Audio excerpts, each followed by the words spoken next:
আবার আমরা সবাই সপরিবারে বাড়ি থেকে বেরিয়ে পড়েছি নতুন একটি যাত্রার উদ্দেশ্যে। এখন আমরা এই মুহূর্তে রয়েছি হাওড়া স্টেশনে, ট্রেন ধরবো বলে। আমাদের সঙ্গে রয়েছে সুপ্রীত মিত্র, প্রিয়া মিত্র, মিলি মিত্র এবং আমি। এবার আমরা ট্রেনে করে যাচ্ছি বীরভূমের উদ্দেশ্যে। আমরা যাব তারাপীঠ। ওখান থেকে আমরা এসে হোটেলে এসে সব পরিষ্কার হয়ে আমরা মুন্ডমালিনী তলায় সন্ধ্যের সময় এসেছিলাম, সেখানে পুজো দিলাম আমরা। এই দেখুন সুপ্রীতম মিত্র এবং মুন্ডমালিনী তলার আশেপাশে সব দৃশ্যগুলোকে আপনাদের সামনে আমরা তুলে ধরার চেষ্টা করেছি।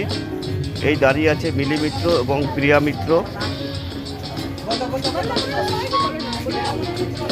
সবাই ডালা নিয়ে বসে আছে পুজোর সামগ্রী নিয়ে।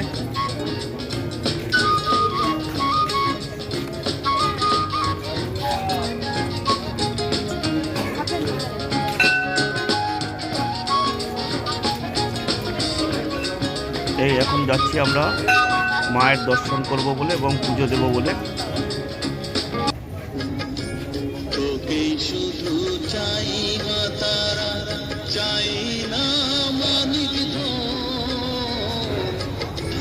এই হচ্ছে মা মুন্ডমালিনী তলার মায়ের রূপ। এখানে মায়ের রূপের চূড়ার উপরে ময়ূরের পেখম রয়েছে। আর এখানে হোমযজ্ঞ হচ্ছিল, তার কিছু দৃশ্য দেখুন। নানা তান্ত্রিক এসে এখানে হোমযজ্ঞ করছে তার মনস্কামনা পূরণের জন্য। অগ্নিশিখার রূপ ভয়ঙ্কর, অতি ভয়ঙ্কর।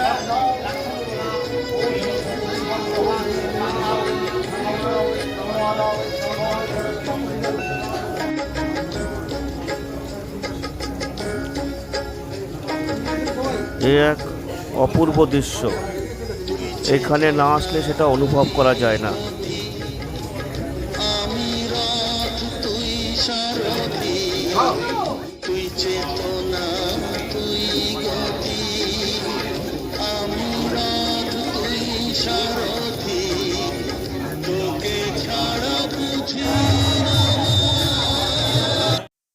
তারাপীঠেই ভগবান শ্রীকৃষ্ণ আর মা রাধার কত সুন্দর মূর্তি, যুগল মূর্তি, তা আমরা দর্শন করলাম।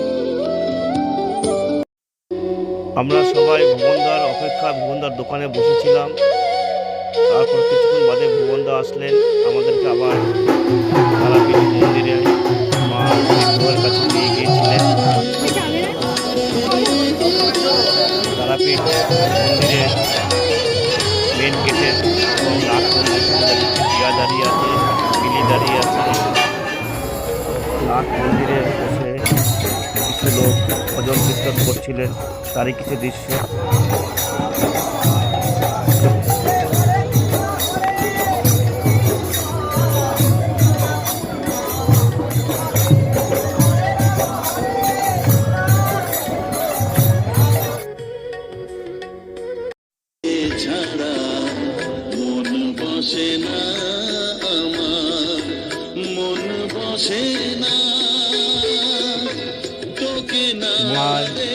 দর্শন করার পরের দিন সকালবেলা আমরা একচরকা ধামে চলে এসেছিলাম নিতাই বাড়িতে, তারই কিছু দৃশ্য।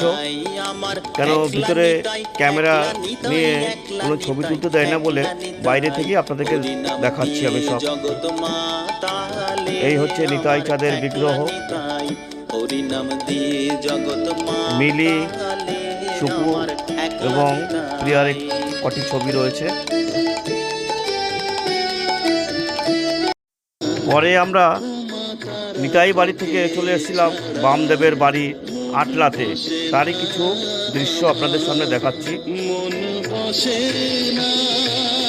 এই হচ্ছে বামদেবের বাড়ি। রামপুরহাটে চলে এসেছিলাম আমরা। এরপরে আমাদের বাড়ি ফেরার পালা। সুপ্রীতম দেখুন আস্তে আস্তে ট্রেনে ঘুমিয়ে পড়েছে।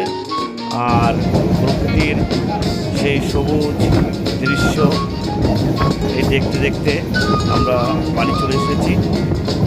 ভিডিওটি কেমন লাগলো, ভালো লাগলে লাইক শেয়ার অবশ্যই করবেন। সবাই ভালো থাকবেন। নমস্কার।